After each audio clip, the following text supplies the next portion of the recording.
In today's video, I'm going to show you how to change your Hostinger password.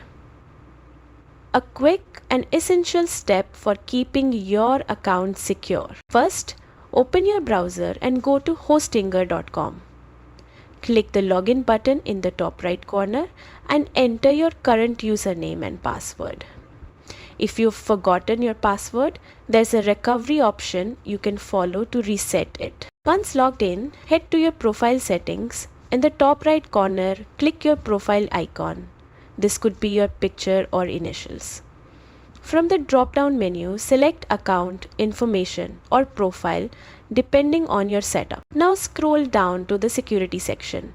Here, click Change Password. You will be asked to enter your current password for verification. Next, type in a strong new password. Mix letters, numbers and symbols for maximum security. And confirm it by typing it again. Finally, click Save Changes. If everything is correct, you will see a confirmation message showing your password has been successfully updated. And that's it. Regularly updating your password is a great way to protect your digital account and ensure your Hostinger services stay secure. Thanks for watching. Like and subscribe for more Hostinger tips and tutorials.